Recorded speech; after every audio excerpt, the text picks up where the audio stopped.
Well, it's been 2 months since we were here at Donington Park, where Jordan Daly won the championship in Pro, coming first in all 5 races, winning his first ever Night Owl Championship.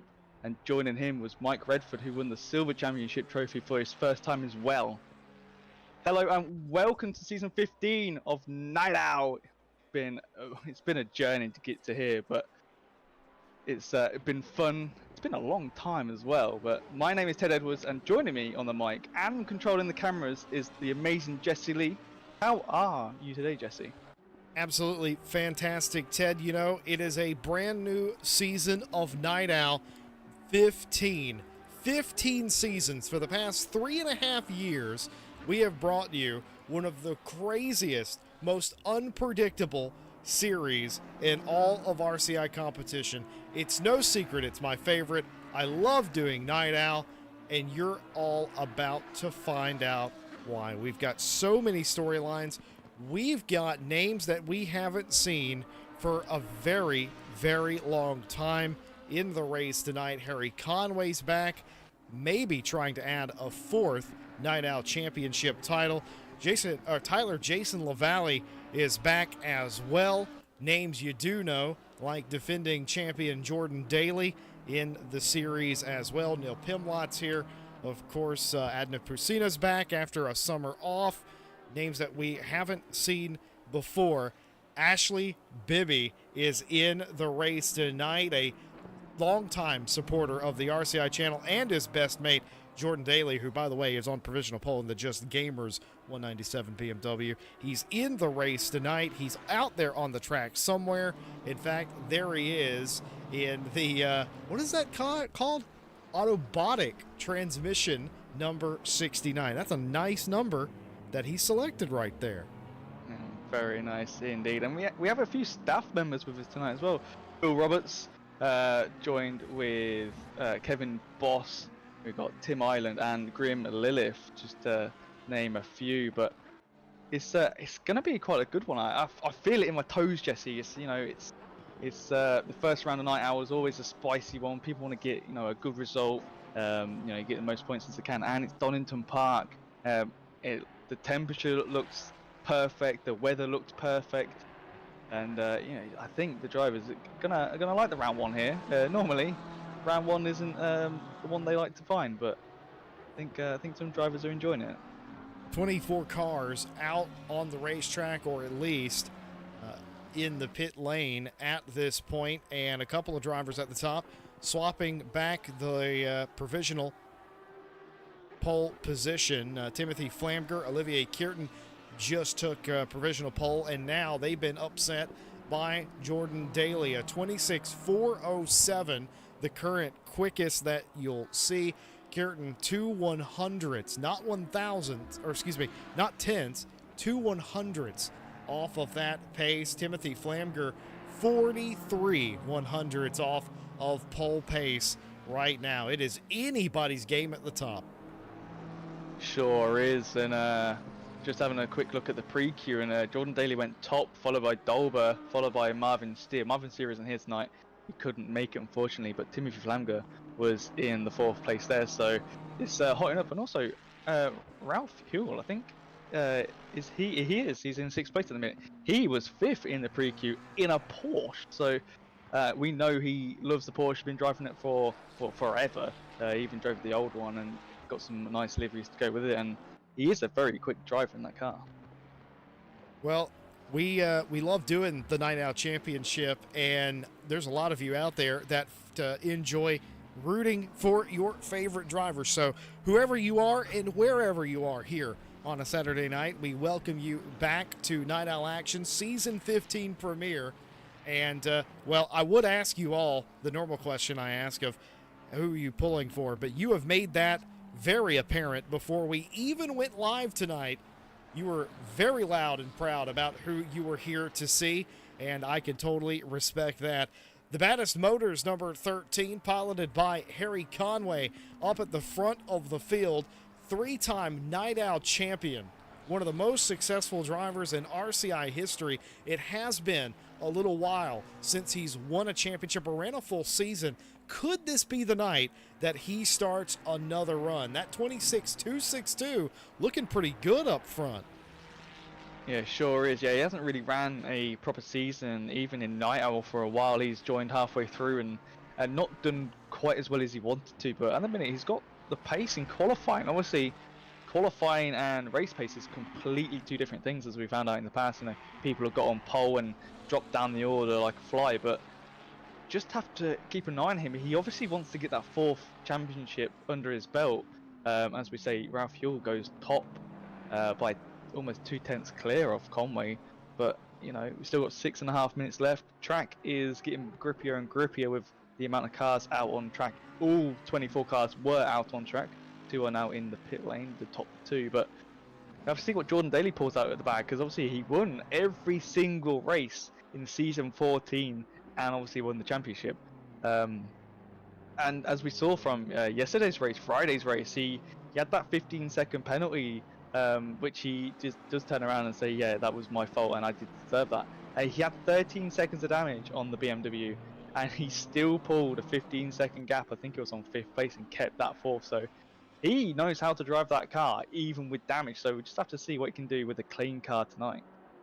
He got a penalty, did Jordan Daly. He got the damage, which he incurred by virtue of getting the penalty, or getting reported for the penalty, but it did not matter. The pace of the car and the speed of that man overpowered the penalty. You don't see that every day. I can count on one hand the amount of times I've ever seen that. I've seen Christoph Verstappen do that. I've seen, I believe it was Juna Savalainen. I believe I saw Juna Savalainen do that once, and now I've seen Jordan Daly do that as well. Absolutely incredible. Raphael Huell currently on provisional pole. Reset quick lap again. It is a 26.085 right now is the mark to beat. Harry Conway the closest to it right now. Phil Roberts trying to make some headway there. Falls 1/10 or so off of doing exactly that. A lot of drivers invalidating here, and Ted, it's something we're going to have to talk about throughout the entire night, I feel like. Lap invalidations, track limits could be a big issue. Yeah, it sure will be. That chicane gets, I think, almost everyone at least a track cut here if you are pushing your hardest. And I know Jordan Daly hates the chicane most of the time, because he always picks up 1 or 2. And once you get the 3rd one, that's when you start sweating, because that's when the drive-through is going to come by. And talk about penalties, we don't have any live stewarding for tonight. It's all post-race. The drivers will report any contacts or anything they seem to be dangerous. They can report for up to 2 days after the race, and then the stewards will pick up on that. But any penalties you do see tonight are from the game. So any stop go 30s, that'll be excessive speed in the pit lane. Any drive-throughs, it could be track cuts, or could be minor speed in the pit lane. So we just have to keep an eye out for that, Jesse. It's going to be interesting to see what people do here on the first race. Sure is. One split, 2 different championships going on at the same time. Pro indicated by the white numbered placard, silver indicated by the gray number placard. Timothy Flamger improves for Alpha Sim Sport and the Lamborghini. It's a 26.360.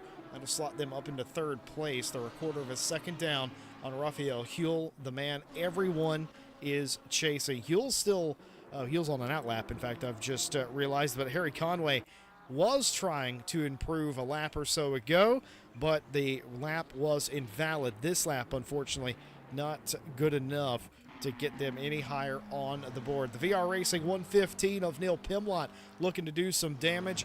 He's about 3/10 up on his time. That would move him vaguely near the top 5, probably around 6th or 7th if he can keep this up.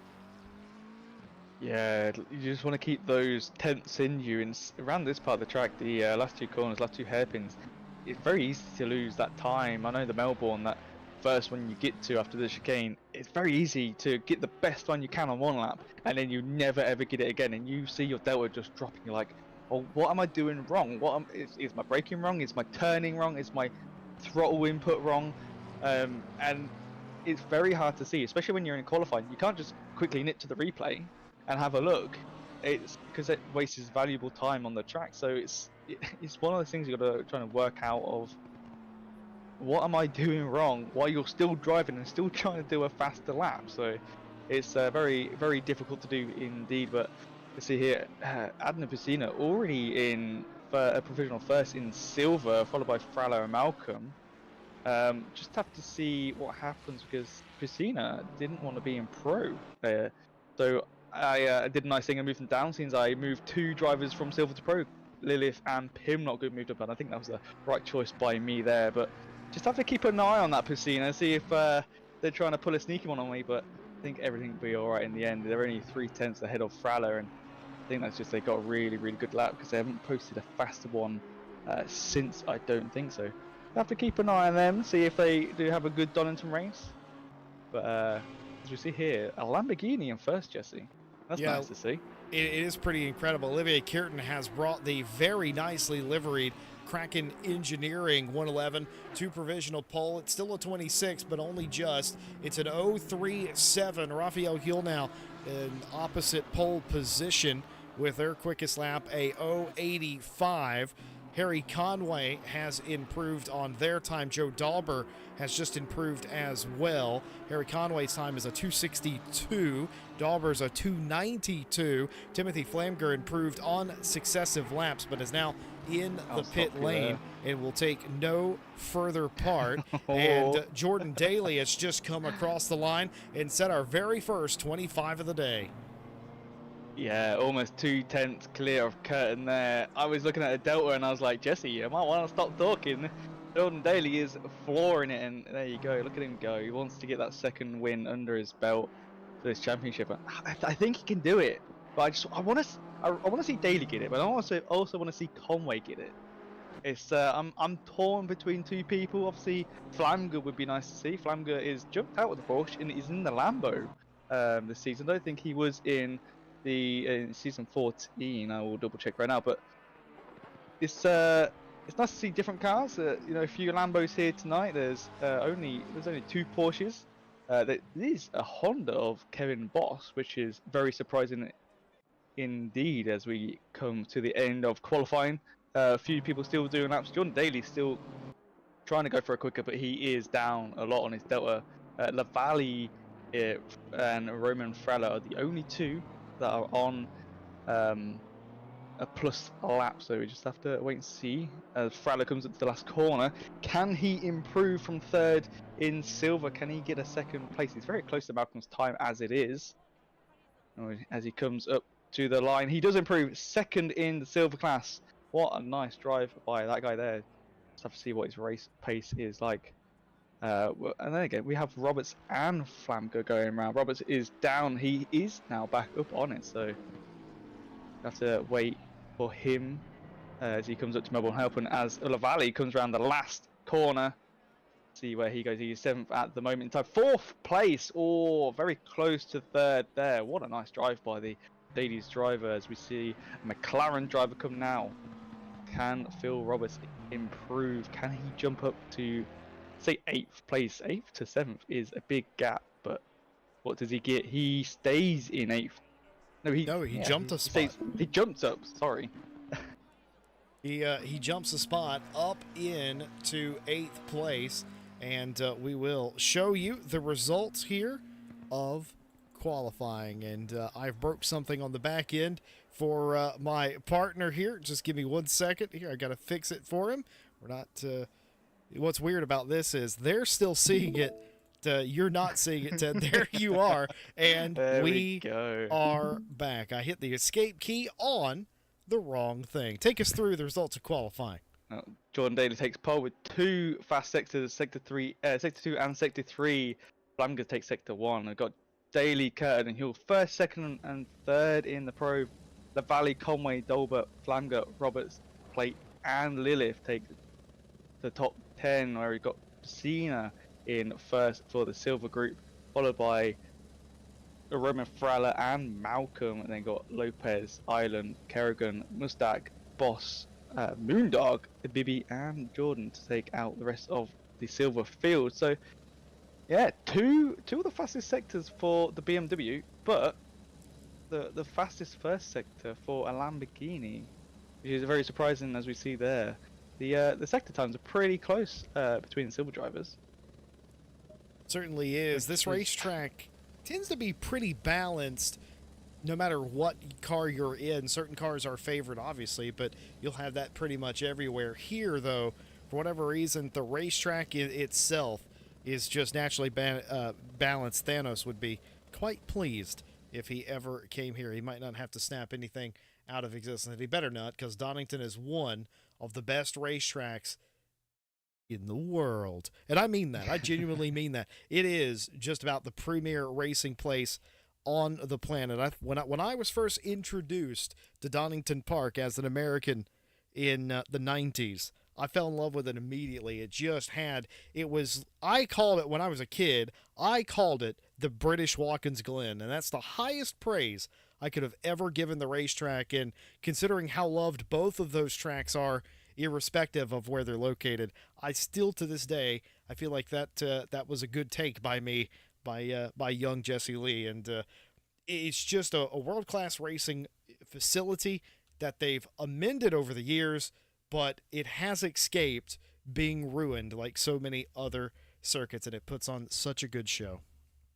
I can see how you came to that as well with the elevation and the flow of the track. Like Watkins Glen is one of my favorite American tracks. It's so flowing and it's really fun to drive. And it's the same with I love Donington Park as well. So I can see where you come to that conclusion. Then yeah, like you say, just Donington Park is just such a good track. It's one that I like to shove into Night Owl quite a few times. I'm gonna have to stop doing that, else we'll turn into what we did with Kyle Army and Bathurst, where we kept running too many one-off endurance races, and everyone got a little bit bored of it. But there's only so many tracks we have on ACC, unfortunately, and we do like to run the most favored ones quite a bit too much sometimes. Well, that's the thing. If you race at places, it's a duality, because if you race at racetracks that people don't enjoy or they don't like or are generally not favored, then you're going to have people look at the sign up and go, eh. But if you run at the tracks that they like all the time, there's not enough variety, and people will also go, eh. And that is the problem with racing, and problem with being an event manager like you are, is you're damned if you do, you're damned if you don't, but you have to make those decisions. Those are the hard decisions. You are literally deciding what the championship is before anyone ever turns a pre-qualifying lap. And it's one of those jobs. It's close to stewarding. It's very thankless. You're never right as an event manager most of the time. But the main focus, the main point is, you want to make a race that's interesting, make races that are fun, and Night Owl consistently achieves that mark. Yeah, it's tricky trying to choose what tracks. I look back on the previous 3 seasons of what tracks I didn't put in, so I put them tracks in and try and work around that. And it is difficult. Like, funny enough, it's almost the same as Friday's champ. I never even looked to see what tracks Friday has, or Wednesday, or Monday, or even World Tour, and we use quite a few of the same tracks. But I think that's just because we've all looked through our backlog of what we've used and gone, well, we use this one this time. So it is difficult, but I think it's going to be an interesting Night Owl champ with the tracks we've got. Obviously, we've got Donington Park for the first one, because that was the last race of season 14. That is the tradition. We run the last race of previous season. We run as the first race.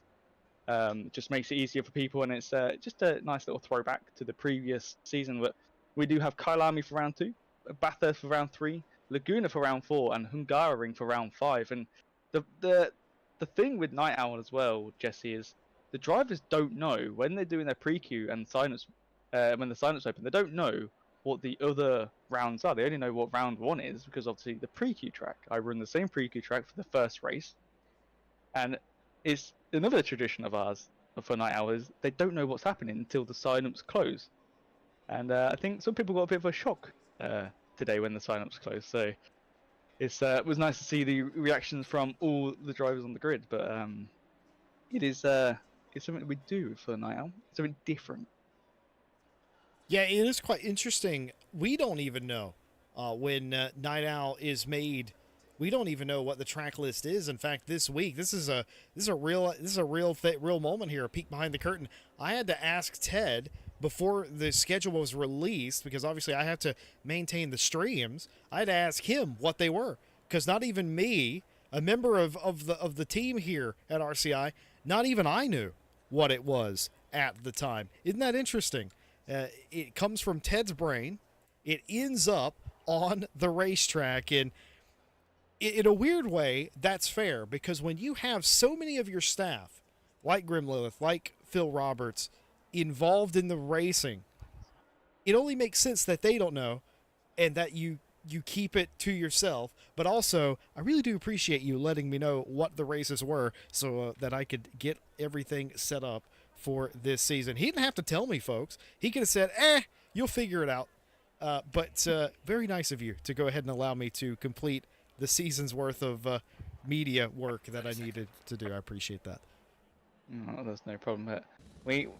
Night Owl is a different champ to most. If you have not seen Night Owl before, I think most of you have. But for the few that haven't, the pit requirements are random each race as well, and the drivers don't know until the race server goes live at 10 o'clock BST, British time. So we will go through the pit requirements during the race, but yeah, the drivers don't know until the day, so they don't practice, and they don't practice with half fuel if there's a pit stop for fuel, and they don't practice to see how long tires will last. They just have to go with what's there and figure out in the 45 minutes of practice they have when the server goes live. So that is another interesting one, and weirdly, people like that, which is a nice thing to hear, because we didn't think it was gonna be something that people would catch on and be like, actually, this is different, but we like this.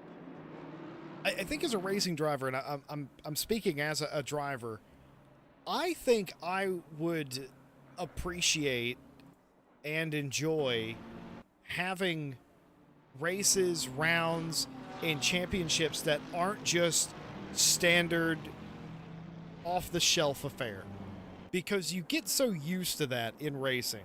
You're going to have a 30-minute practice, a 15-minute qualifying, and an hour race, and you're going to have to pit at some point in there. And anytime a series offers you something different, I think that is a huge bonus and a plus, and not something that you get all the time. And you can run this championship. Part of the reason that there are 15 seasons of Night Owl is simply that. It is because every season, despite it being Night Owl, despite it having common rules that we follow throughout, every season is different. And even though the tracks are largely the same 15 tracks, it doesn't really matter. Neil Pimlott will start from the pit lane. He did leave the grid. He made it to Red Gate, and something amiss with the VR Racing 115. They are in the pit lane. They will be allowed to start this race from the pit lane after the field goes back through. And in some cases, I've said it before, I'll say it again, that is the safest place to start a race from. It is indeed, especially if it's at Monza, but we won't go there. But it's starting from the pit lane is weird, because you got a wait time once the green flag drops and everyone gets going, but it's not too bad to catch up again. You know, you got clean air, you can get your tyres up to temperature. Obviously your tyres are going to be cold compared to all these guys that are doing their formation lap, as I think he has retired from the race. He's not in the pit lane anymore. I think he's having some technical issues, unfortunately. I worry Neil's had like a VR failure or a HMD failure of some sort that requires you to power cycle your PC. I do worry about that. He should be allowed to rejoin the race, I believe, once we get going, but unfortunately it's not going to be the start that he would like. Ted Edwards, season 15, let's get it going. Yeah, well, here we come up to the green flag. When it drops, and Daly will be going. Here he goes now. can Curtin get around the outside? Daly will have the advantage on the inside for T1. As you see, oh, Curtin breaking really late. Rafuel goes up on the inside. A little bit of contact between the rear and the front of that Lamborghini and Porsche. As everyone else gets a bit squirrely. Phil Roberts there getting a little bit wobbly in the yellow McLaren there. John Daly rockets off with that amazing start. A few people going too wide at the back of the grid. Phil Roberts keeps the inside there, followed by Grim Lilith and Piscina. That is Roman Frad, I think, just dropped back a little bit, but not too bad. No crazy incidents. Pimlott is joined back into the server, so we have to see what he does. But Kevin Boss keeping that McLaren behind him of, I think that is Kerrigan. He's going in front of Kerrigan actually, so that's a nice drive by him. Tim Island behind in the white BMW, and in front I think is Matthew Malcolm maybe. It's hard to tell, but what is really impressive is that they just about all made it. Some fender banging, some argy-bargy, if you will, but beyond that, they've just about all made it now. A couple of hairpins, including the Melbourne hairpin, and of course the final hairpin. Oh, but they're not going to make it all the way around. It's going to be significant, heavy contact there. Was Pusina arriving to the scene of the accident, or were they the cause of that damage to the front of the Rupot Riders 903 BMW?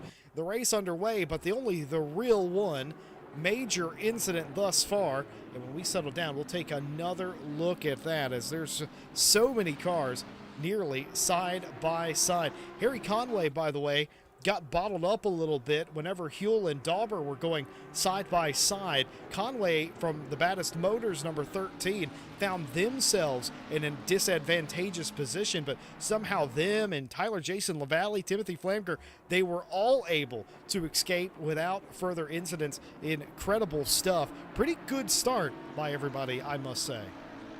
Yeah, unfortunate for Tina there, getting around the whole lap almost, and looked like, I think it was Roman Frada by the looks of it. He's dropped down to 23rd, dropped quite quickly. I think he might have just gotten the brakes wrong and went for the inside, which is, if you're not going to make it, it's a wrong move to do. And Piscina turned in. I think this is the replay.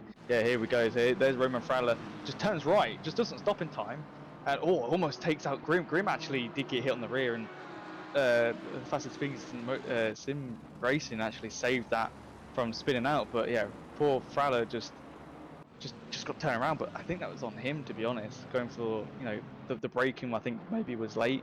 Also, when you put turn on when braking, your braking distance extends rather than, if you braked in a straight line, it stays the same, but you put a bit of turn on, it goes a little bit longer. As we see Kevin Boss here up to 19th. See how he does in the Honda, because I think compared to most of these cars, Jesse, like the M4 and the McLaren, it's not the best right now. Could be wrong, but we haven't seen one for a while. As I have seen that fastest lap change around a few times. It changed to Curtin, now it's changed to the Lilith. So have to keep an eye on that and who is going the quickest, but it's not been too bad. As I do see the 115 of Pimlott is driving around, going through the chicane now. I think he is 2 laps down, unfortunately, but he is still driving, so that is nice to see from him. And yeah, like you say, it's just one of those things that just stops you from racing, basically, and it's just unfortunate, especially for round 1 of Night Owl. This is a replay of an overtake. Sale Mustang has been working the back of Ash Bibby. Ash has been taking a normal line. Seal has been driving up the inside quite heavily. A little bit of a mistake there at top of the circuit for Bibby, and that will allow Mustang through without any further incident, as they making their passes everywhere, left, right, and center. We saw about a lap and a half ago Kevin Boss make a pass on Moondog through the Melbourne hairpin. This time Roman Frawler trying to make a move on Moondog, and in fact gets the job done in the very same spot as well. Yeah, I don't have much information on Bibby, but I know they are a friend of Daly, and I think Daly's been helping them get to grips with ACC. I'm not sure if they've raced much sim racing in general, but it is nice to see new people join. It doesn't matter if you're slow, you're new, or whatever. Just sign up.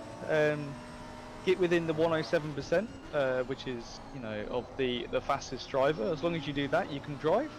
Just got to drive in a nice, safe manner, and don't hit people too many times, and you'll be just all right. It's that was very close for Phil Roberts there in the McLaren, but you know, we accept all skill levels, don't we, Jesse? It's something that we do. We used to run a rookie series on a Wednesday, but unfortunately, not many people signed up for that, which is fair enough. But yeah, just come and join us pre-queue.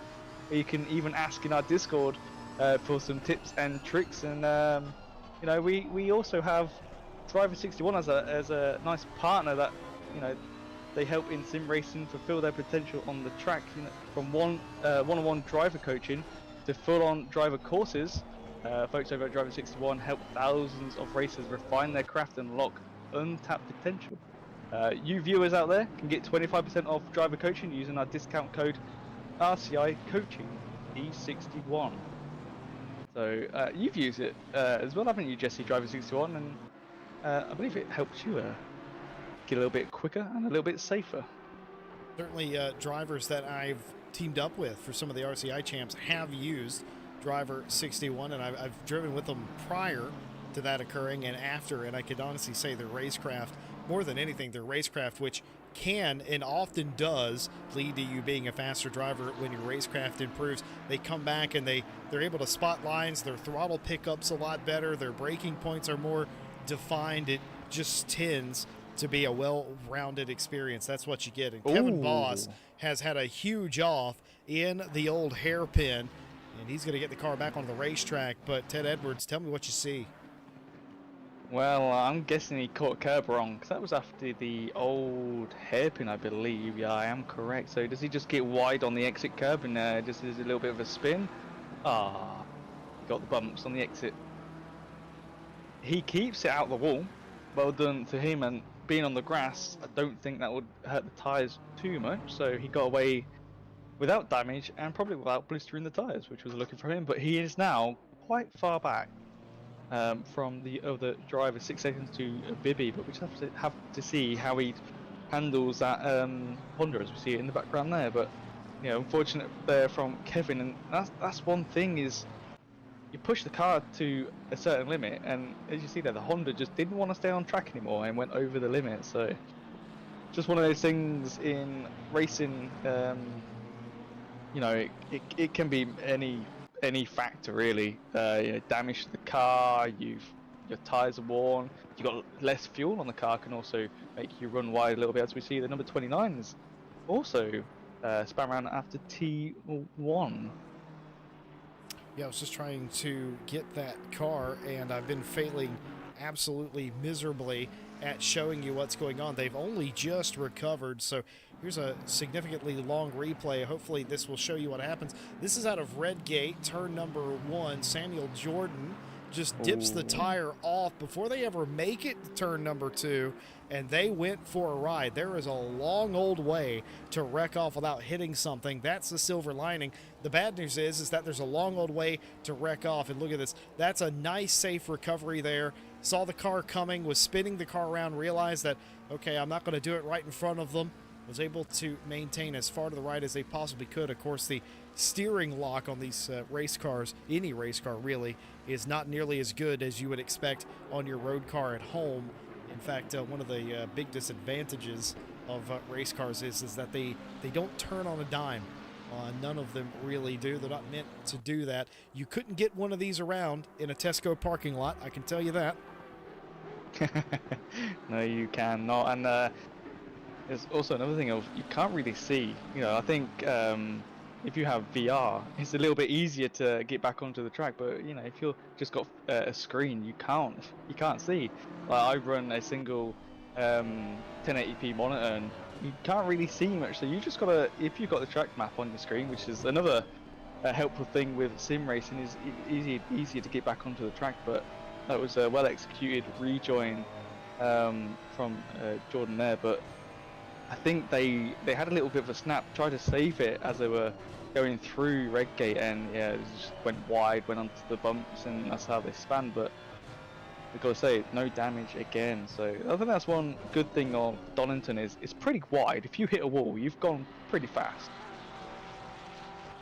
Yeah, well, there are places where you can get spun and you can hit a wall pretty good, but most of the places you're able to avoid it.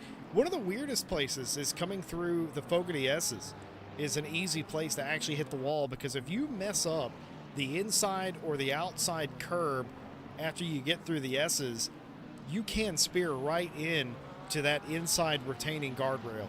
And that is a horrible feeling. It's a long ride out there, but you can still hit it a ton by the time you get there. It's just the way that the corner's set up. It will throw you into that wall. I've seen people make it all the way to the wall here off of turn 2, but it's not a particularly popular spot for passing, so it doesn't happen all the time. I've unfortunately seen, and Kevin Boss would probably wish I'd forget this, but I do remember seeing Kevin Boss. His old nemesis is Old Hairpin. I've seen him make it all the way to the inside and hit the tire barrier off of that corner as well. So I don't know what it is. I think that's 3 in a row for Kevin Boss, by the way, for wrecking off an Old Hairpin, a stat that he doesn't want and would have preferred me not to have remembered. I have an update on Pimlott. He has retired from the race. He goes no motion at the start, and he says he was 2 laps down, so there was no point continuing, which is fair enough. You know, you're demotivated from the start as it is, and trying to catch 2 laps back is very hard to do in any GT, GT3, GT4, any type of car that's in the same class is very hard to do. So as we see here, Flamgo going to make him move on Conway in the inside of Melbourne and makes it stick. So Conway is falling asleep a little bit, but we do know the Lamborghini is pretty good in the corners. Ferrari pretty quick on the straight, so we just have to keep an eye on these two here as Flamgo goes after Lavallee on Curtin on Dolber on Huell in second. That's nice to see from a Porsche, and Huell on Daly. And Daly is only still 1.3 seconds ahead, so he didn't really get that much. He had a really good start, but he hasn't really kept the lead going as I would have thought he would. He's maintained, Jordan Daly has out there to Raphael Huell. He's done a pretty good job of maintaining the gap. That might be just what he's trying to do at this stage of the race. It's hard to tell what the strategy is. I can tell you the pit window officially opens. So in that case, Ted, as we watch Phil Roberts from Kaiju Racing race the Harry Conway, Brevin Kim sponsored car, what are the pit requirements for tonight? Well, Jesse Lee, it's a simple one to start off season 15. It is a mandatory pit stop with a tyre change, 1 litre of fuel, and the pit window is 57 minutes, as everyone would have seen. A minute and a half into the race, the pit window did open. Still have 45 minutes and 20 seconds to go. So I think what I hear from Roberts and Conway, and I think a lot of the drivers will do, is pit halfway for tyres and then just continue. I think just full fuel in the car is the easiest way, unless some of them half fueled because you just take tyres. I'm not too sure. Just have to wait and see. But yeah, I think halfway is when we'll see a lot of people pit, unless some people have a crash and have a lot of damage, and they'll probably pit earlier. But you just have to wait and see.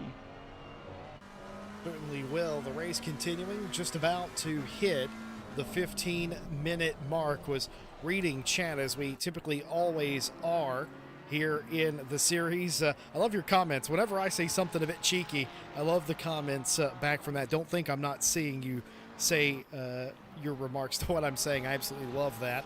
So do continue to call me out. I made a Marvel reference earlier. Tim Peck was not going to let that go. I mentioned a Tesco parking lot, and people had to go at being arrested for trying that maneuver.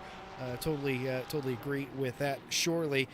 A lot of comments about Ash. Everybody knows Ash Bibby. Of course, Ash, a supporter of the channel, a good friend of several of the drivers in the race as well. Ash getting into sim racing and has always told us for months, hey, I'm going to sign up to one of these eventually. I'm going to be in there.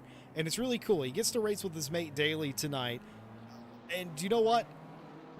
Getting to the checkered flag here tonight, regardless of position, for Ash, that has to be considered almost a win. Didn't qualify last, Ted. Not running last. And not making huge mistakes. There's been a couple of incidents where they've ran a bit wide, and I think they're doing it deliberately here, by the way. I think Bibby's trying to get out of the way of Kevin Boss. But beyond that, not making big mistakes, getting to the checkered flag, not qualifying last. I think if they can do all those things, some of which they've already accomplished, it's going to be job done. Yeah, sure is. To do your first race, and you know, it's very hard to do, and especially when you know there's a live stream going on with people commentating on how you're driving. It is very nervous, even though you're not watching it. It's still in the back of your mind, and you know you don't want to hit anyone. That's another thing in the back of your mind, is you don't want to hit anyone. You don't want to make yourself look like you know, someone to hate straight away. As you know, commentators curse just kicks in right there, Jesse, as we always do. We talk about someone, a little mistake happens, but kept it on the track. Oh, kept it out the wall, should I say. But it's hard to jump into a sim and just be good straight away. It's not easy. Some people can just jump into any game, doesn't matter what it is, and just be pretty good at it straight away. Matthew Malcolm coming really early for a pit stop, which is odd to say the least. But yeah, this is where Driver 61 helps. This is where Go Setups help as well. And I think Daly uses Go Setups, and they see what happens with him. And you know, we know Daly's been helping Ash. You know, we did give him a little bit of tips here and there, and in the practice sessions and stuff. So it's nice to see someone who's at the top, who's really quick, to help someone who's new to the sim and not that confident with the car and stuff like that, just to help them out. So you know, it's nice to see, and it's nice to see new people here as well. But on about Go Setups, is one of our partners as well. Provides expertly made ACC setups for all skill levels, built by some of the fastest professional esports drivers and sim racing engineers. Go Setups provide both fully tailored esports setups as well as the safer alternative that anyone can drive. Visit the link in the description to browse their premium setup shop today, and you can buy the premium version. You can download so many of the, I think you can download 30 a month of the setups, and that's from any car, any track you want, or you can download, you can pay for it, or download any like a full set of the M4 setups, for instance, or the Porsche setups, or the Audi setups. So you can go there for some really good setups for your and I've used some of them, and honestly, they have made me quite quicker. And it's crazy what a setup can do to get you going, to get you quite quickly, even if you are at the lower end of the pace scale. It does give you another half second on top of the times you're already getting. Quite famously, Jordan Daly, after absolutely decimating the Night Owl competition as of late, and even on some other championships that he's done, famously has always said, yep, did that on a Go Setup. Wasn't what I was working with, wasn't working, went to the Go Setup, that was magic. Worked for me and everybody that was racing. I was racing on the same team as. So, I mean, proof's in the pudding, isn't it, really? Go Setups, they're talking the talk and they're walking the walk, and they are producing results. And dare I say, it has been a good time to be using Go Setups. The 1.9 they seem to have figured out a formula over there, and it seems to just be working. I don't know exactly what it is, but there is a disproportionate amount of drivers that I talk to post-race these days that say, yeah, I was using a Go Setup, and it just seemed to work better. It was better for my driving style or something. And I don't know how much of that is down to personal preference, but there's something going on. Maybe a little bit of a Go Setup revolution in ACC. I don't know. That's just speculation. Yeah. I know that sounds like an ad, but that's actually my speculation. There's something different, and it definitely, whatever they're doing at Go Setups, it tends to favor some of the drivers now. It's weird. Some reason they just work, and they're not broken in any way. No. From what we've seen, like as before the 1.9, all setups were broken because obviously the suspension, the dampers were just didn't work properly. But now you can't really break them and have them work in you know, a 1 hour race or an endurance race, because it kills the tires. They've done that on purpose to make it more realistic. That's Kuno says that's done that. Ooh, that was Flamga almost. Is that Flamga? Yeah, almost into the valley. But yeah, it's weird. Like, I drove the Porsche on this track for, I think it was Monday Champ, and it was wet, but it wasn't wet enough. It got to near the end of the race, and no one wanted to change tyres because we did our pit stop, so we were all on dries. And it was weird that I was sat behind Andy Boardman, who was in 3rd place, and I had a few mistakes, so I was a back marker, and I was still faster than him on a Porsche in the wet on a go setup, but with dry tyres. Very weird indeed. So there's something there that makes the setups just work in any weather, which is very nice to know. But yeah, I'd recommend go setups any day of the week. Joe Dauber able to make the pass on Raphael Huell. Huell did not make that as easy as it could have potentially have been, but it's going to be a bad lap for Raphael Huell. The AO Racing 21, I wonder if something's up with that car all of a sudden. They've dropped 2 positions on this lap alone. That time, Olivier Kierton gets through in the Kraken car, and now suddenly from 2nd down to 4th place is Raphael Huell, and that is not like the driver behind the wheel of that car with the menacing teeth on the front end of that. Matter of fact, you know, we are getting towards Halloween, right, folks? We're getting down to that part of the year. How about a little bit of a spooktacular jump scare here? Let's see if he gets close enough. Oh, look at that! That's proper menacing. That. Yeah. Well, saying that, I quite like a bit of Halloween. I remember, who's in the pits? Phil Roberts is in the pits with not even halfway into the race. Still got 7 minutes until we hit the halfway mark. So that is an interesting by him. Unless he just wants to get some clean air. I don't know if it was behind him or he was behind Conway.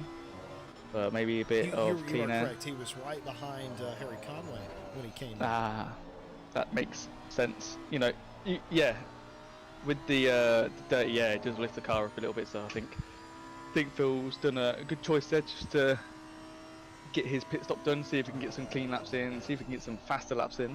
As his pit stop is now complete, he is rolling out of the pits, and he does have clear air behind and clean air in front, so not bad by him. But yeah, I do like a bit of Halloween. I have seen some of those C-word stuff in the shop already, and we're I was really confused why you were using that language on an RCI broadcast, and then I realized you're just talking about the man in the red suit. That's, yeah, I should say that. The man, I was the man super in the red confused. Dear. We are what, a few months away from that time of year, and we've already seen mince pies in the shop and some other stuff, and it's just so like good. That is true. Mince pies are pretty good, but we've seen Halloween stuff, and I know my girlfriend likes the Halloween attire. She quite digs that. Ooh. Oh my! Samuel Jordan saving that. That was a superb save, going all over the grass. What happens here? He's trying to get close to Ash Bibby and just overcooks it. Yeah, on the second part of the chicane, just goes straight over the anti-cut curb, and it never used to be that bouncy, but since this new update, it is very, very bouncy, and they found that just there. As we see Sahal Mustak in the pit lane in the nice Aston Martin that we don't really get to see nowadays, the V8. I think other cars are a favour nowadays, so it's very nice to see the Aston Martin driving around the track. But I'm not a fan of Mustang's team name, the Nightmare Backmarker Racing Team. Have a little bit more faith in yourself, Sale. Come on, you're not a Nightmare Backmarker, for goodness sake. So beyond that, though, absolutely love to see all the different brands represented, and some of that is down to comfort level. Certain cars may just be more comfortable for a driver to use. They may have more time in it, so it's just more familiar. might be, the old trusty whatever car that may be.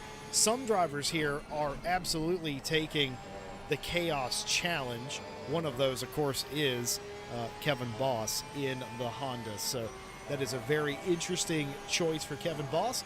It's not particularly treated him well thus far, but how much of that's the racetrack, how much of that's the car, we'd have to ask him to know that. But some people in cars that they're very familiar with, that they are interested in. I know Jordan Daly, your leader of the race here, he mentioned he's sort of falling in love with that BMW quite recently, and why not? I mean, look at him, absolutely flying. 2.5 seconds to the good in front of Joe Dahlberg right now, and right behind that is Olivier Kierton, who you see in the yellow Lamborghini, the Kraken liveried car. And we ride on board Rafael Huel's AO Racing. It looked like an easy academic pass for Kierton, but he hasn't been able to drive away from Huel, has he? No, he hasn't, and I wonder why. I'm not too sure why, but he's in a Lamborghini sandwich right now, in one of the two Porsches, and Joe Dolber in the only Audi. I think that car has dropped off of people's radars as Flamger is in the pit lane, followed by Lilith. Is almost about the halfway point, so that does make more sense to what we have seen. 4 drivers have completed their pit stops, 1 pro, 3 silver, and then we've got 2 pros in right now, but it looks like Pusina did fix damage on the front end of that car. If that is if what we see is I feel like that's true. Yeah, I feel like that's a yeah, fair assessment. Yeah, I would hope so as well. Lopez is in as well from 2nd place in silver. So just have to see. They were 2nd behind Frala before they came in. Oh, you just lost a car, but I have Oh. no idea which one it was. I genuinely don't know what car we have lost. Let's see, we've got Grimm and Lopez in the pit lane. It wasn't Mustang, it wasn't Priscina, Bibby, or Jordan. So what car have we lost here? Malcolm. It's Matthew Malcolm, isn't it? Yes, very nicely. Very nicely spotted. Matthew Malcolm, and that seems like that probably is a connection-related issue. That's not very Matthew Malcolm-esque to just stop like that, and I don't have anything on the sheet leading me to believe that there was any sort of incident. But hey, you know what? I've been wrong before. Harry Conway has made the pass on Tyler Jason LaValle for the time being, and I'm going to queue up a replay because I want to see if we saw it happen, and oh, you bet we are. LaValle in the Mercedes in front. Nice defense through the Melbourne hairpin that time, but here we are at a hairpin that Ted Edwards knows quite well, and Tyler Jason LaValle just letting that happen says, I do not want to lose time being in a fight with you. I'm going to let you go into Goddard's, and Harry Conway will say thank you very much, and that was some very smart veteran-like driving from LaValle. Sure was, and I found out what happened with Malcolm as he has just joined us in the chat. He went out of one of the corners. I cannot remember where it is on the track. Where the number 6 is coming up to now, Jesse. You know all the corner names off by heart.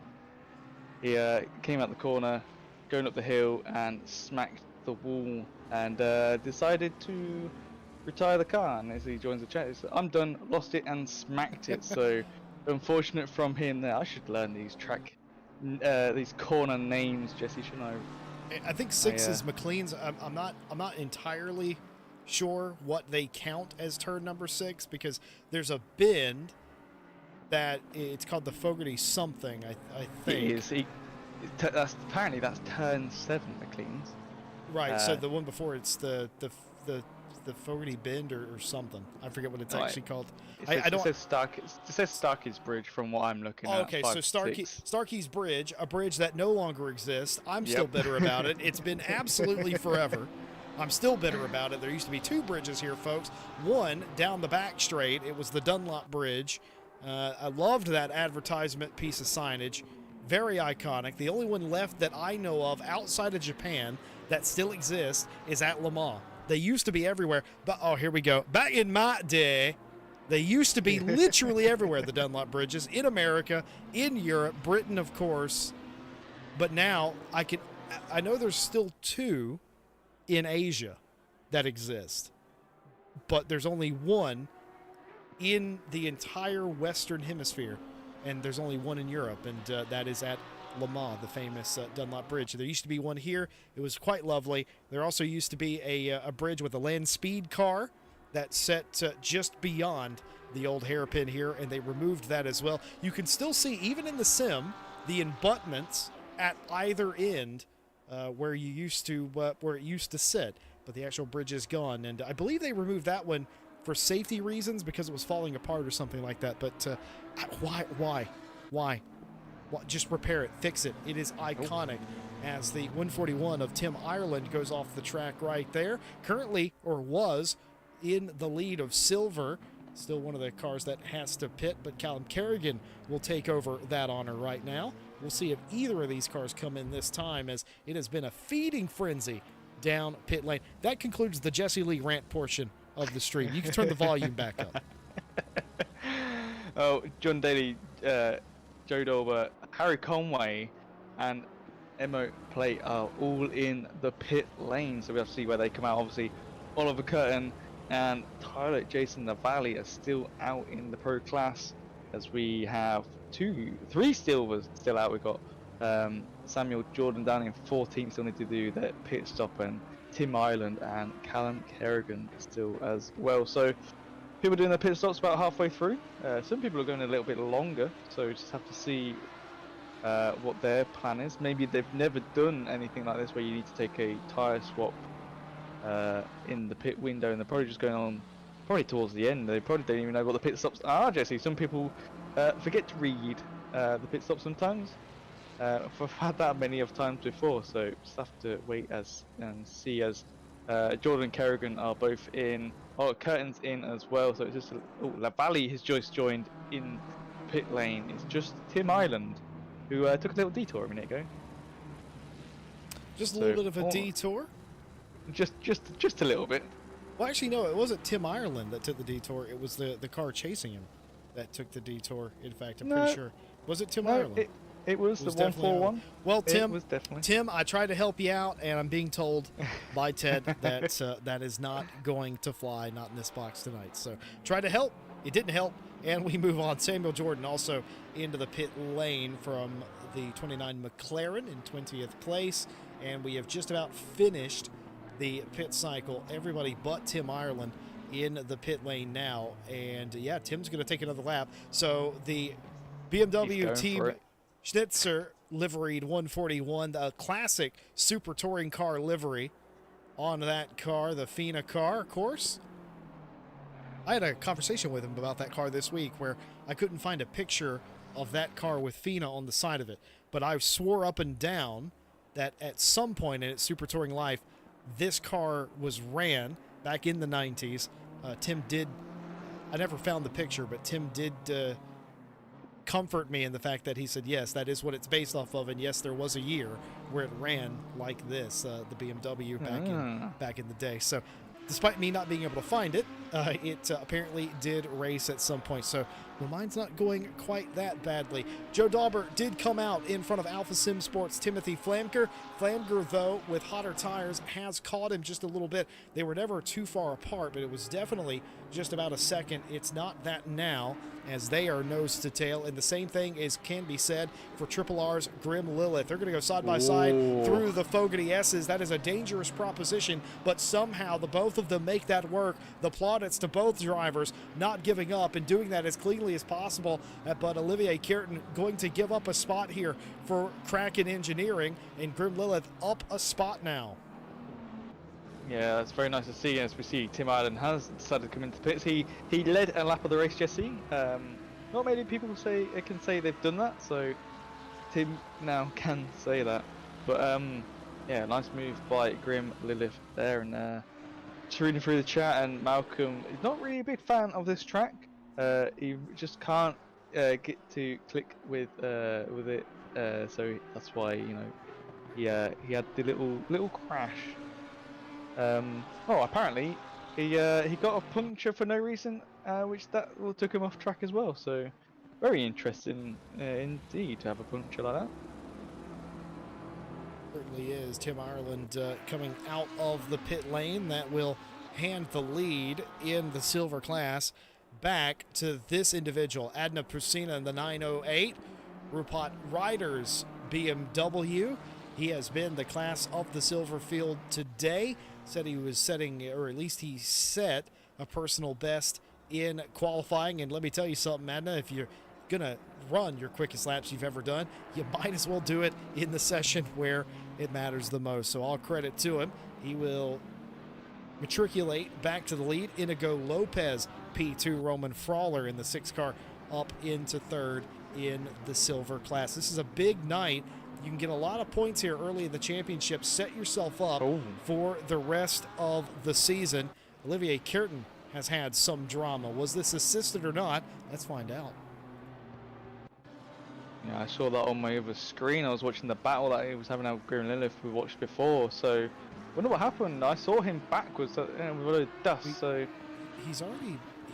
He just loses it. Just lost it on throw, and this is why I saw him over the screen. I was like, oh, that's the wrong way, sir. But luckily, he doesn't get any damage, but he does spin up the tyres on the tarmac, so it's going to heat them up, and it's going to be a bit warm for a few laps. So you just have to keep an eye on him, see if he can get back to Phil Roberts or not. But just looking at Frawler, he did a 27.1. He's now doing a 26.9. He is the fastest silver at the moment. He is in second place. I think he just overtook Lopez. I think he was in third a second ago. Could be completely wrong. But now he's on the charge to get back at Pusina, as we see here. Flanger all over the rear end of the 777 Audi of Joe Dolber. Now, we know Dolber's pretty quick, we know Flamger's pretty quick, we know Huell, we know Conway, and we know LaValle's pretty quick, Jesse. All these top drivers are some of Night Owl's quickest drivers we've seen for a long time. You start racing each other like these drivers are doing, and then all of a sudden, these little gaps that you've been able to eke out throughout the entire course of the race, they just disappear again. Because if Flanger gets up there and races Dauber, which he will do, he has to. It's good points on offer here. That will bring Raphael Huell back into this. That will bring Conway, LaValle. They will be there in an absolute instant. And it's just an unfortunate part of racing. You do something good, you end up getting punished for it. You start racing one car, you may be racing 3 or 4 by the time you're done with it. Not every track facilitates that quite as badly as Donington Park here. Certain tracks you can certainly get away with racing each other quite hard. Some punish you by losing, hemorrhaging lap time. Donington Park, a very fast flowing race circuit, will absolutely punish you for doing so. We've been joined by more and more of the Bibby fan club throughout this entire race. We've got new Bibby fans in the fan club. Here is your Ash Bibby update. They're running 22nd. But don't worry about that too much. That's not last. We had 24 or so cars start this race. There's been a couple of DNFs to this point. This car will get championship points in the silver class. They are not last. They didn't qualify last. They're probably going to turn all the laps. I don't think even if they had a spin, which they haven't had a spin yet, I don't think Ash would actually park the car. I think it's all about finishing, getting to the checkered flag. And I'm going to tell you something, folks. If they finish near the bottom of the silver field in every race, it does not matter. They will still end up beating people in this silver championship because they will be consistent. And that's the whole thing. That's sort of what Daly has been preaching to Ash over the last couple of weeks. Get your confidence up, get your consistency up, and just run the laps. So 22nd, it looks like they're last. I promise you there's not on the official score sheet. There will be several DNFs, and it has been a spin. It has been a spin for Ash Bibby, and I'm going to stop talking about them because I do not want to curse them anymore. Well, they have made contact with the pit lane wall here, and we'll see if we can see exactly what happens here. We saw Olivier Kierton light the rear tires up. Yeah, that's a shame, but it's only a slight damage, so it's only going to be like 2 or 3 seconds. Shouldn't be too bad, but yeah, it just went really wide on that last corner. It's actually pretty difficult to know when to turn in because you don't want to turn in too early because you hug the apex too much. and then you can spin the rear tires up as well because it's an uneven surface. But also, if you go wide like that, you've got probably a bit too much turn on, and that what can happen as well. But it's very unfortunate. You know, every time we talk about something, they make a mistake. So, Yeah, it so, is the commentator's curse. I am rather afraid to tell you, but it is quite common. It's like what you say. As long as they keep doing laps and finish the race, they only have to. I think it's 80% of the leader in their class, not the overall leader. Is it leader in their class? Yeah, so I actually confirmed that the other week. I didn't know that. So as long as they get 80% of the laps done, that Piscina does, then they'll get points, and it's out of top 30, so they're still going to get loads of points. And like you say, as long as they're just consistent and they keep it, you know, let's say keep it on the track, as long as they finish the race and they get, you know, they get used to the car, they get used to different tracks. Donington isn't like the easiest track to get because you know got your old hairpin here, it's an old circuit that punishes you for going wide. There's no paved runoff here. Yeah, it's like the old hairpin we just seen there. We've seen a few cars go wide and hit the bumps like we saw with Kevin Boss and the Honda. And here's another one. It's blind. You got to brake and you got to get on to that curb there and get yourself through. You don't get too wide as well. It's not easy.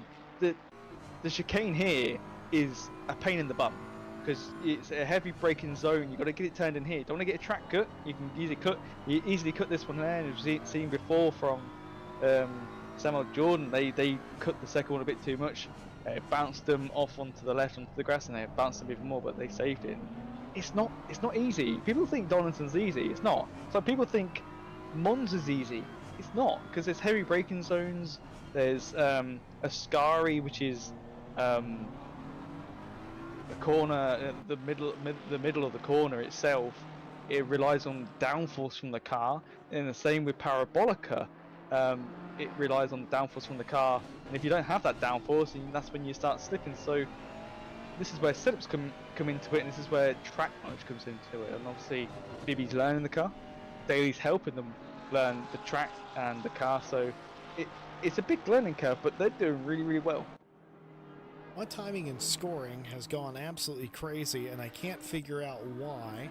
Actually, I think I've just figured out why. Something has happened to the Alpha Sim Sport driver on this lap. It's caused the timing and scoring to not make any sense, and typically when that happens, it's usually a spin. We talked about crashing off so far you make it to the wall. Timothy Flamger has done exactly that, rather unfortunately so, and in the process of trying to get that car back onto the racetrack, the tire's dirty and hot at the same time, not conducive to grip, nearly crashes again, and if that car would have spun into oncoming traffic, that could have been a even worse incident. So not terrible damage, I wouldn't say, to the side of the 19 Lamborghini, just significant off though, and then has dropped them all the way into 8th place, and that is Kieran right behind them, who has had their own issues earlier today, ironically enough, also in a Lamborghini here. And now they find themselves racing together and going off the track, and that's Emo Plate right behind them. Emo Plate trying to make a maneuver or trying to find a way around Olivier Kierton now.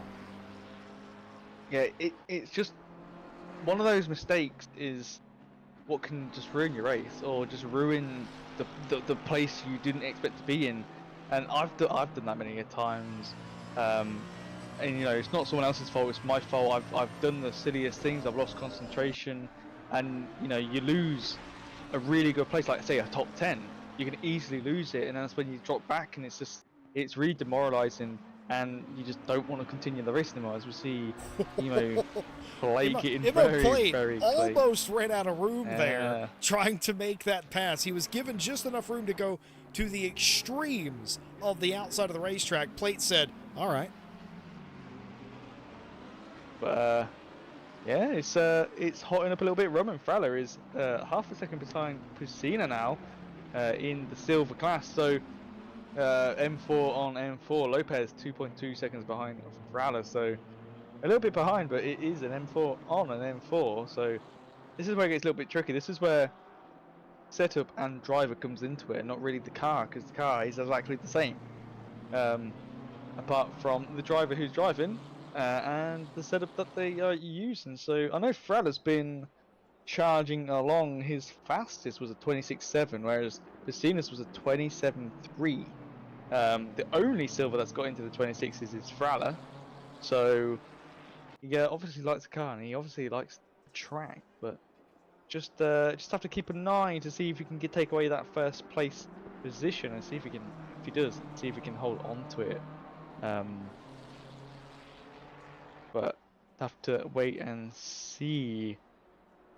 But it's final 15 minutes of the race here, and I showed you a replay of Kjartan and Plate racing each other quite hard, but apparently they have had contact. Let's take a look at this and see exactly what went on here. Kjartan sliding the rear of the car, Plate around the outside. And is this the preamble to what we saw? It is. It was. So there was a whole different thing, and we come back to Kjartan having a spin in the Kraken Engineering 111, and that's not conducive to grip.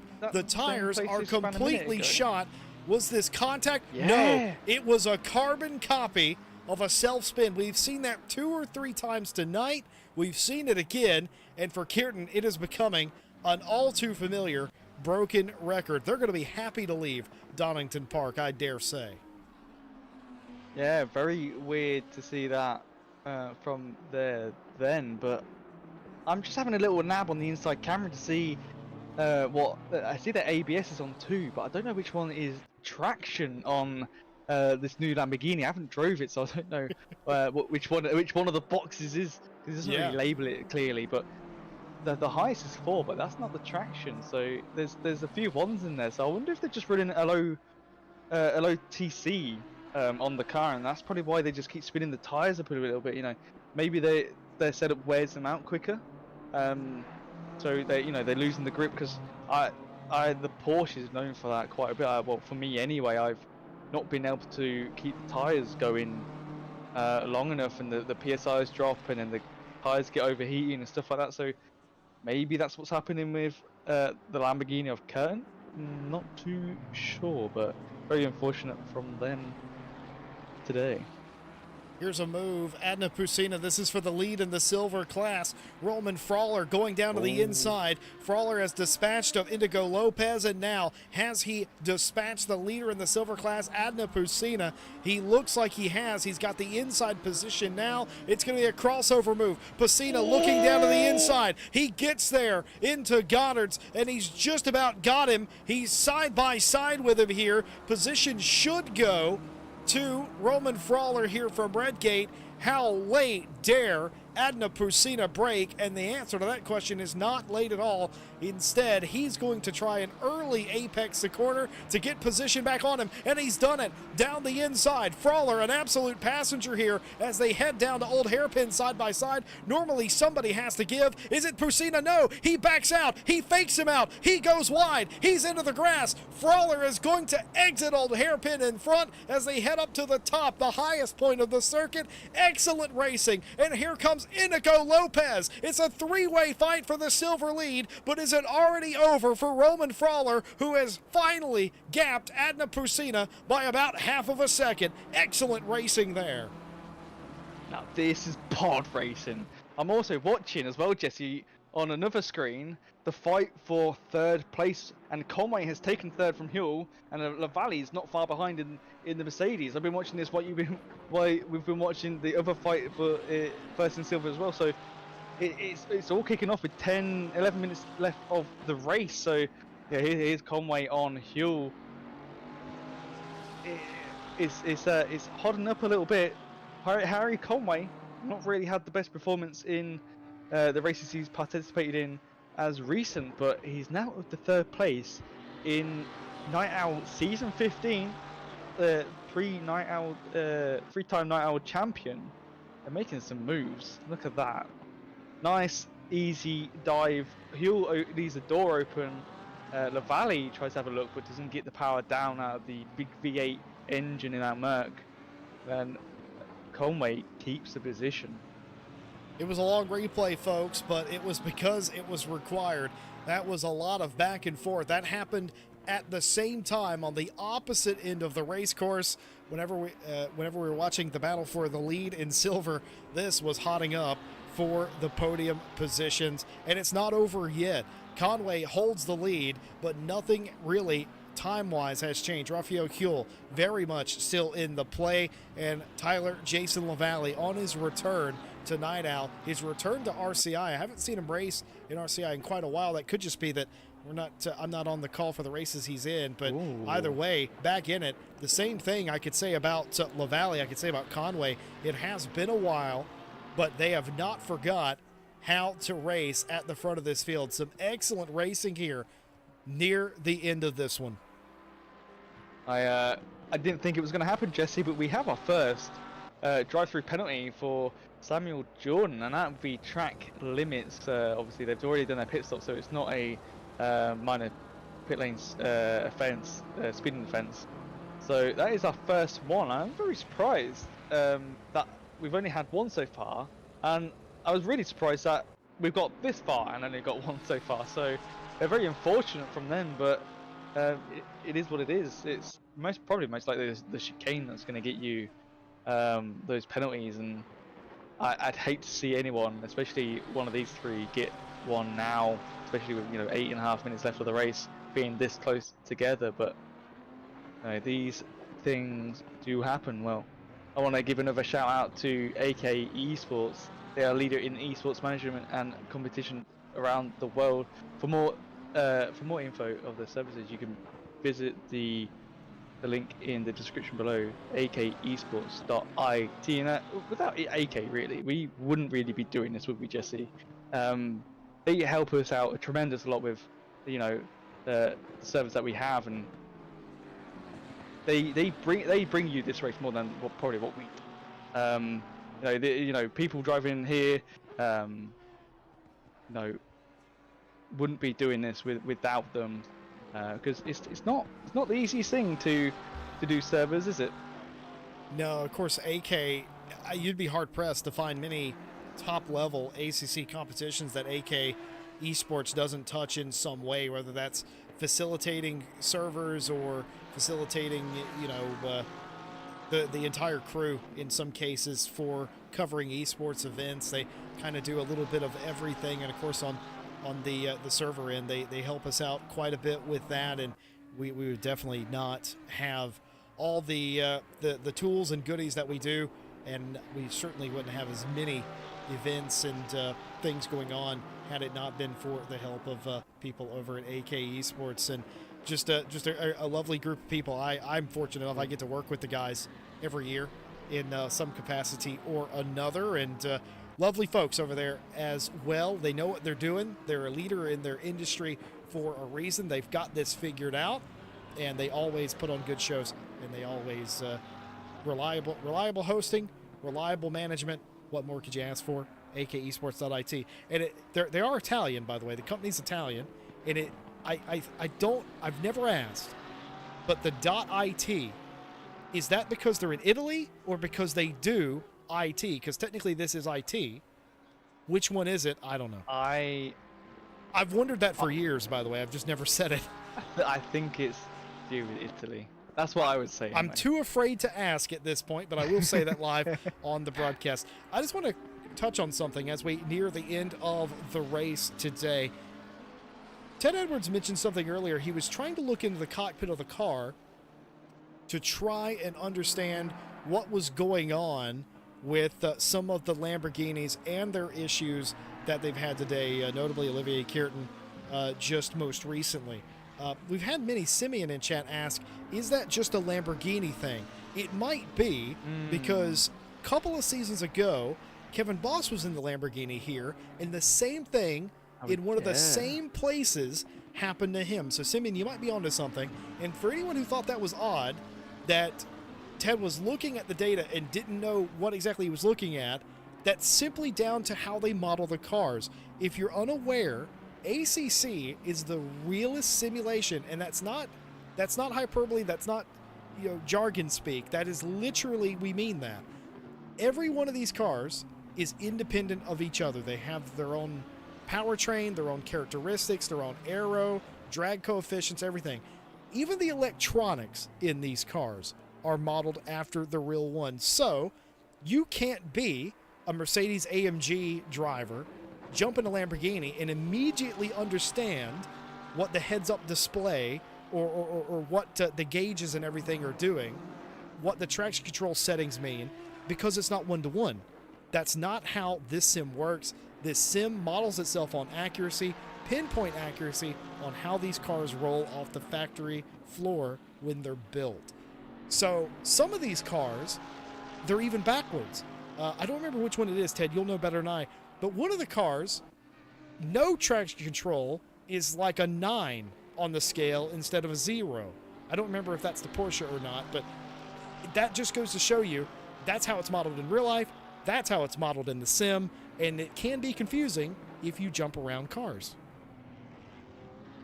I don't know which one that is. There used to be a couple. I don't know if there's 2 of them now, but there used to be a couple where traction control 9, which is the highest it went, was actually the traction control turned off, and 0 was maximum TC. And I thought that was the weirdest thing until I was told that, yeah, that's how the real car is. That's how it comes set up from the factory. So that's why it is like that in the game. And it's so strange.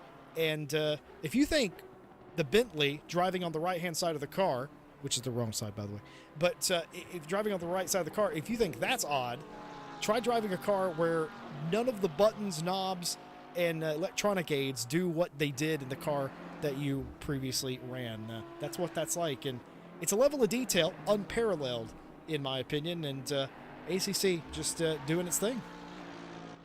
Yeah, and they put a lot of detail into the cars and the tracks as well. We've mentioned this before, and I'm going to save my little fun fact for, I think the next race is Kyalami, so I'm going to save my fun fact for that one. But here we have a plane go overhead every now and then. You don't really see it on the stream, but when you're driving, you sometimes see it flying.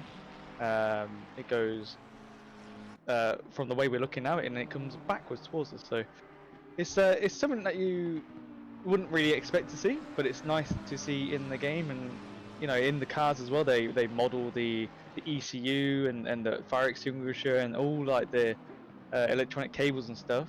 So it's nice to see in it, but you know, they don't stop there. They've done really well with the physics, done very well with the how the tires work, how the cars work, and they're always improving it to somewhat, and always changing the BOPs of the cars when they get new information. You know, from when the cars go to racing in real life, they'll race at, say, Spa, and after that they'll get some data and go, actually, the cars shouldn't be like this, and they change how the BOP works, and next minute another car has jumped up the field and become a pretty good car. So it is nice to see from Kunos, and I hope to see more, hopefully more tracks in him. You laid that on pretty thick, partner. But no, you're absolutely right. They modeled the tracks with the utmost precision. I know at Imola there's a couple of really nice art murals that you really can't see from when you're on the racetrack itself, because they're outward facing towards the turnstile gates outside the grandstands. But they're there. They're modeled in full HD quality. You can see the murals if you pan the camera over there. It's the same thing here at Donington Park. There is an airport just outside of the racetrack here at Donny, and it's there. There is a plane that lands at that airport. There are buildings over there. I believe representative of the hangars that exist, and the plane actually lands on the runway, and it does that throughout the entire race. But you don't. Yeah. The drivers. East Midlands Airport. Indeed, there you go. Airport. The drivers see that more than we do, because the camera typically is pointed down at the racetrack a lot of the time. But the drivers see it, and Seal Mussak is seeing this pass occur on Moondog right about now, and he's got it done for the Nightmare Backmarker Racing car. That was anything but a nightmare. That was a dream pass there on Moondog. Moondog makes a little bit of a move there, thinks about it, falls back in line. Ted Edwards. Well, go on. Do you know who's leading this race? Because you've not seen him all day. I think it's that man called Jordan Daly, and he's going for another win. I wonder if he's going to try and go for a winning streak again. 2.5 seconds, only 2.5 seconds from Joe Dolber, who's in second place in the Audi. So he's not really got a gap like we've seen last season. He had quite a big gap to Timothy Flamger, was the closest driver to him in that one. But yeah, Joe Dolber still putting his weight. Harry Conway obviously was still fighting with the Porsche and the Mercedes, but Jordan Daly, here he comes to the line, the end of the race, and he does take first place. What a nice drive from Jordan Daly. And Joe Dolbert takes second, and where's Harry Conway? There's he in the background. Harry takes third, Raphael Huell takes fourth, Lavalle takes fifth, and Grin Lilith is coming across the line just now, taking home sixth place, followed by Phil Roberts, Timothy Flamger, and Emo Plane. Then George Barr takes home 10th place, and the grass. We didn't talk anything about George Barr for the BDG Sim Racing car, but in the race, inside the top 10 for the majority of it, getting the job done there. And Olivier Kierton in 11th place as we continue to run down the order. Adna Pusina set the qualifying lap of his life here, but in the end, near the end of the race, Roman Frawler had the right strategy and the right tire pressures. He had the right everything, including the passing lane. Roman Frawler wins it in the silver class in the EMR number 6 over Adna Pusina. And could we potentially see a nice little rivalry fight, a back and forth between these two BMWs all season? How nice would that be? Inigo Lopez brings the Bullshark E-Racing number 10 home in third place in the silver class, getting a nice points haul unto themselves. Overall, quite a nice race, wouldn't you say? It sure wasn't. It was still pretty close with most of the drivers. You know, Daly didn't really get away from Dolber. Conway, Huell, and Navali were still fighting. Lilith was sort of catching, but sort of not. Roberts was still with Flamger at the end there with Clayton in the silver class. Fowler did pull away, but had to make his way through the field. Piscina just did drop off a bit, but you know, Lopez still was in a second of the second place driver, so not too bad there. And don't forget, Ash Bibby finished the race. Yeah, that's the most important thing, finishing the race. And as I said earlier, for all the Ash Bibby fans, not last. Matthew Malcolm, Neil Pimlott, obviously DNFs today. And those two drivers, I don't believe, did 80%, so they will not get points regardless. Ash Bibby, of course, did. And the number 69 will get Nice. championship points. Thank you very much. In the silver class, speaking of the results of silver confirmed here, pending, of course, post-race stewarding and penalties. Frawler, Pusina, Lopez, Kerrigan, Ireland, who finished inside the top 5. Tim Ireland in the top 5. Mustak, Moondog, Boss, Jordan Bibby, and Malcolm, your finishers there. Ted, if you wouldn't mind potentially wrangling your good friend, Mr. Jordan Daly, and a Roman Frawler, if you're listening, come in and do a little post-race interview. Tell us about your race. In the meantime, I just want to thank all of you for being a part of the broadcast tonight. Season 15 has started off with a bang. We'll be back with you next Saturday night. Normal time, normal place. I screwed that up. I was going to say same bat time, same bat place, and see how many people are actually old enough to know what in the heck I'm on about. I did it anyway. So that is what I meant to say. Of course, we will be live on Monday, the Porsche Cup Season 4. It's been a long time since we've ran a Porsche Cup, but it's back. Season 4, John Dalton, myself in the booth and behind for that one. I've seen the sign-up sheet for that. You're not going to want to miss that on Monday evening. Friday, the Friday GT Sprint Championship continues for round number 2 this Friday. And, of course, Ted, myself, and maybe Josh will be with us here next Saturday night. 3 weeks away from World Tour round number 3 as well. Can't wait for that. On your way out, like, subscribe, hit the bell for more racing action. Thank you so much for those of you that have subscribed to the RCI TV, YouTube, and Twitch channels. especially here on YouTube. I've noticed we've went up another 10 subscribers. Thank you so much. Nothing makes me happier, Ted, than seeing that subscriber count go up. It tells us that we're at least doing something halfway right when people continuously subscribe. And we thank you so much for doing that. For those of you that have become channel members, we appreciate that. For those of you that have donated to the RCI calls, we appreciate that. All of that money goes back into servers for hosting more races. Thank you, thank you, thank you. Doesn't look like we have a Jordan Daly with us for tonight's race. And let's see here. But we do have a Roman Fowler. Is this Roman Fowler here? Yeah, is the Mr. Roman Fowler here with us? He's a little bit mute at the moment, but he should be with us in a few moments. But yeah, I'd just like to give a shout out to another one of our partners. I wasn't listening. You didn't do any more partners, did you, Jesse? No, I definitely definitely did not. Digitalmotorsport.com has all the top brands and is your one-stop shop for everything sim racing. Whether you're in the need for a new sim rig or in the need of a new rim or a whole new rig, sorry. From beginning to expert, Digital Motorsport has something for everyone. Visit the link in the description, and don't forget to try out the new sim rig builder, where you can build your own sim rig from the ground up, so you can see what it looks like before you actually buy it and build it in your home.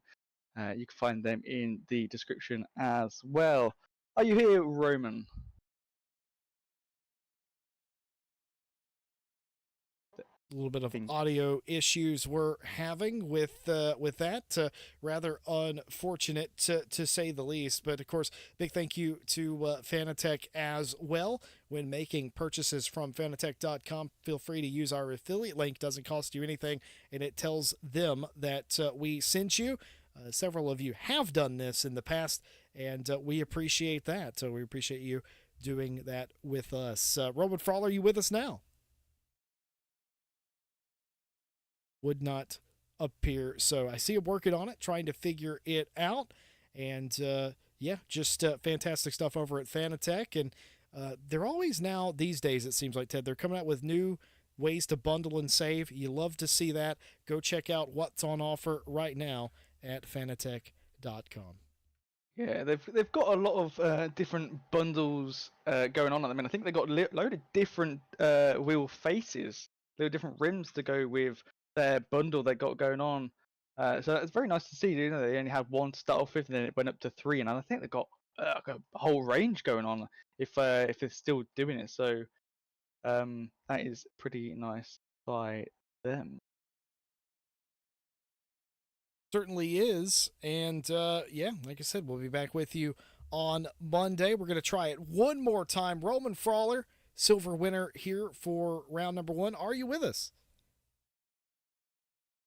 I think I see him lighting up, but I don't hear anything. This is improvement, folks. We're getting there. We weren't getting anything before. We're getting something now. Well, we do have some technical issues sometimes, don't we, Jesse? And my whole life is a technical issue, Ted Edwards.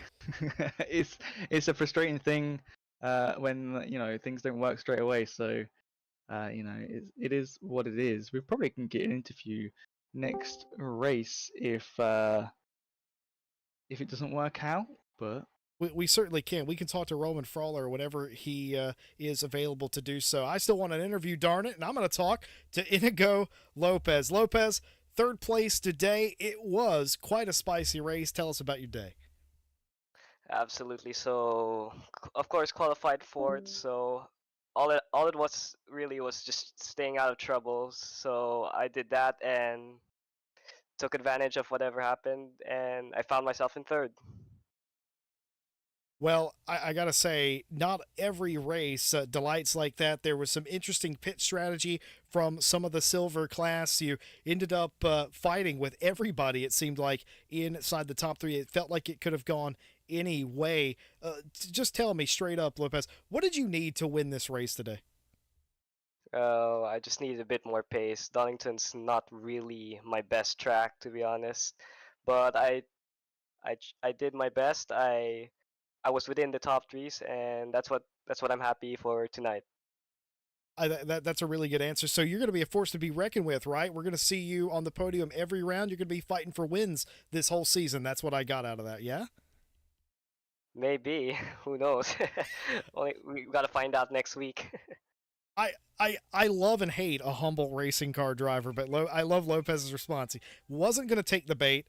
He's going to stay with the message of, yeah, I'm going to be fighting for podiums. We'll see about the wins. Ted, do you have anything for Mr. Lopez? So, what is driving the Ferrari like against the two M4s that seemed like they were strong on this track? What is the Ferrari like now? Obviously, it had a little bit of a nerf after it came out, and not many people use it as much now. They've all gone over to the 720 SOP, as people like to call it. Yeah, the McLaren seems to be a pretty quick car nowadays, but of course myself sticking to Ferrari because of course everyone's a Ferrari fan. I'm a Ferrari fan myself. And I just love the car. I'll gel with it more than surprisingly even the 720. I like this car is basically my home in ACC. Well, that is fair enough. I was the same with the Aston Martin V8 when I first started driving. That was my car to choose, so I do understand that fully. So, yeah, as Jesse was saying, you're going to be on the podium all the time. I'm just going to write this down, and we also have that on the stream. That will be in a VOD. I will come back to that at Don't the put end of any the more season. pressure. Don't put any more pressure on the man. Do you No. see the race that he just had to drive to get a podium? That was an incredible race. And admittedly, a track that you said probably not your strongest one. Clearly, stronger tracks coming up. What about Kailami for you? Yeah, Kyalami is one of my favorite tracks. Let's Surprisingly, I haven't go. raced it in 1.9, so it's gonna be my first time here with the 1.9 patch with the new car. So it's gonna be an interesting experience, that's for sure. Well, Lopez, congratulations on a brilliant podium, a well fought race. Very nicely done indeed. We'll see you in South Africa next week. Thanks for coming and talking to us. See ya. That was Inigo Lopez, P3 in the silver class. And, well, the chat knows it, and now I know it. Thank you, chat, for actually telling me that Kailami is round number 2. Ted Edwards, myself, will be back with you at a minimum next Saturday night. Same time, same place. Can't wait to go to South Africa. Such a lovely circuit, and it should be another corker of a race. Sure. Well, I wonder if the crocodile will get anyone this time round, or even cheetah might trip some people up. But like you say, we have to wait and see. But it was a good race. A few bumps and bangs. Everyone apart from two finished the race. Two people having a few issues, but it is not a problem. We'll see them next time round. But we do have some other championships on the way. Jesse did mention them in the race. We have Monday still on with the Porsche Cup Season 4, and that's going to be a good one. And the new Porsche Cup car signups are still open for that, and pre-queue is still open until September. Today actually, tonight. I think it is finishes in 23 hours and 20 minutes. So you still got at least a day to get your pre-queue done. First round is on this Monday coming September 18th, and we also have the Wednesday team champ, or you can do it solo if you do so if you want to. Suzuka has already been. That was this week. Next week is Laguna, September 20th. You can still do pre-queue for that as well, which will be on the Suzuka track. There is Friday GT Sprint Season 12, almost as long as Night Owl. Not long enough, but it won't never beat our lovely Night Owl. But round 1 was Monza. Round 2 is Hungaroring. So, some familiar tracks will be seen again in Night Owl, but you can still do a bit of pre-queue for that. I think that yesterday's race was a pretty good race. That's saying Verstappen took home the win in Pro, and Snooty McFlew took home the win in Silver for round 1. But we still have World Tour as well. If you would like to do a team race with a bunch of you, next round is lovely Bathurst. 6 hours of that. You can do it with 2 to 4 drivers if you would like to do so. And pre-queue is still open. Get a team together and have a little bit of fun in the endurance scene. Do you But know what's funny about that, Ted? I asked a go couple. on. I'm not going to betray who it was, but I was talking to a couple of drivers that are in that championship, the World Tour, and I mentioned the 6 hours, and they all said the same thing. Keep in mind, these are drivers on different teams, so they don't know each other. They all said the same thing. Yeah, 6 hours is enough. That goes to show you how tough Bathurst is and what that does to you mentally. Yep. 6 hours of the mountain might as well be 24 hours of any other racetrack, and it's going to be 6 hours of qualifying laps around the mountain because you're going to have to do that to compete. I think the bar's been set in the first 2 rounds, and I don't think it's going to go anywhere. Who will be chewed up, spitting out, and who will have the winning formula? I can't wait for October to roll around so we can go back to Bathurst. Yeah, not far now. 3 weeks until we hit that, and yeah, I do like a bit of Bathurst, racing in it and watching it. But yeah, have you got any views on tonight's race, Jesse? Any little things you'd like to see? And Well, who was your star of the show? Well, it was just a successful race in general. We had a couple of incidents, but by and large, it was a very well raced race from the drivers. Some strategy came into play there. It mixed up, especially the silver class in the end. And what more could you ask for? Sometimes you come to Donington, and it's a bit of a mixed bag tonight. It was just fantastic racing. A lot of really good passing going on. My driver of the day has to be Ash. Ash Bibby, just getting out there. It takes a lot of courage to know that your debut race in sim racing is going to be live. That the people that you're competing against, some of them, you're familiar with the people broadcasting the race. There's a lot of expectation. There shouldn't be expectation there, but there is expectation to perform on some level and to come out here to run all the laps, to get to the checkered flag, spirit of the race, and of course, my driver of the day, making it to the finish. It's all downhill from here, and that is the best part. You got the first one out of the way, now you settle in, and hopefully this is the start of a long career. How many drivers have we seen come in? They start as amateur or a rookie class car. They're running near the back of the field. And next thing you know, a couple of seasons later, they're running up front. All the names running up front today, they have graduated through the process. Jordan Daly, some years ago, started out exactly like Ash did today. Did we see a star get born today? Only time will tell. But that, for me, I got to give it to Ash. So much pressure, but played to the moment, did well.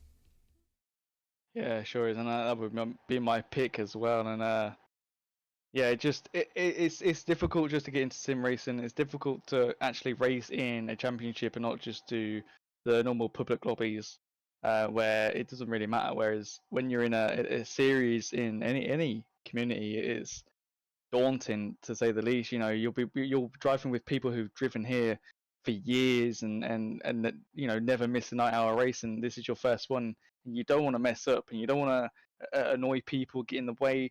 But Ash did amazing tonight. A few little spins, a few little mistakes, but it's all about learning. And you don't learn without racing.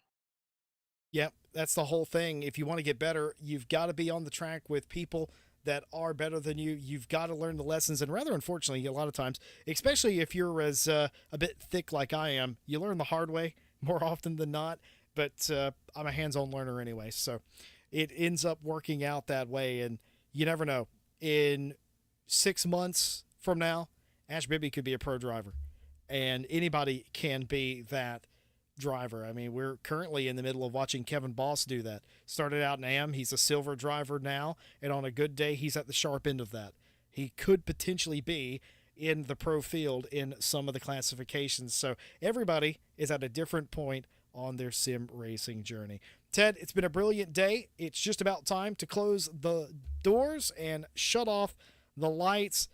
But quickly, before we go, once again, thank you all for being with us. Thank you for your likes, your subscribes, your comments.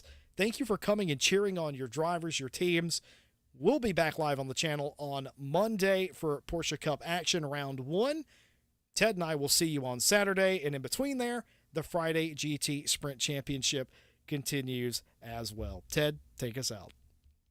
Yeah, don't forget to like and subscribe. Hit that bell for the notifications of when the next races come along. Like just said, Monday is the next one. But until then, we'll see you next time.